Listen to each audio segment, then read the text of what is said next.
الحمد لله رب العالمين الصلاة والسلام على خاتم النبيين وعلى آله وصحبه أجمعين أما بعد فأعوذ بالله من الشيطان الرجيم بسم الله الرحمن الرحيم قال الله تعالى في سورة التوبة وَقُلِ اعْمَلُوا فَسَيَرَى اللَّهُ عَمَلَكُمْ وَرَسُولُهُ وَالْمُؤْمِنُونَ وَسَتُرَدُّونَ إِلَى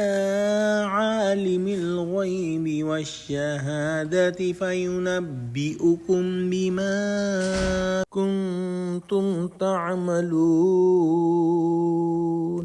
ترجمہ: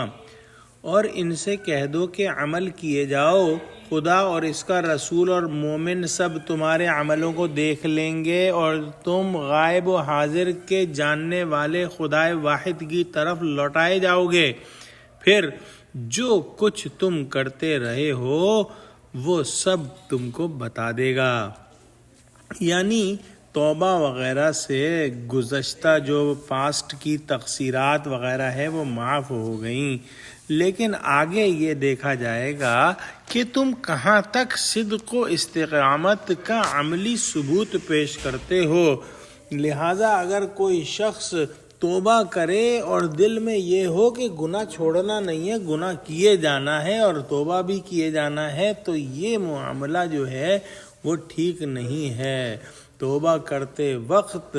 دل کے اندر مصمم ارادہ ہونا چاہیے کہ اب یہ گناہ نہیں ہوگا۔ ہاں، اگر بربنائے طبع بشری پھر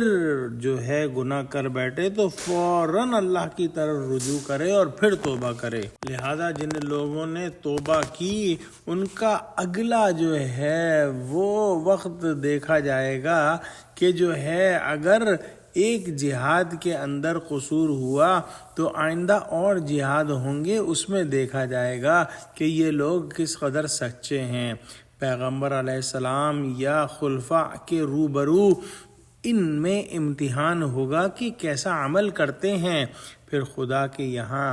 جا کر ہر عمل کو پورا بدلہ مل جائے گا، کیونکہ وہی تمام کھلی چھپی چیزوں اور ظاہری عمل اور باطنی نیتوں پر مطلع ہے، ہر ایک کے ساتھ اس کی واقعی حالت کے موافق معاملہ کرے گا۔ دعا کرتے ہیں کہ اللہ سبحانہ و تعالی ہم کو قرآن کا فہم عطا فرما، ہم کو سچوں سے جوڑے اور ہم کو صراط مستقیم پر قائم فرما دے، آمین۔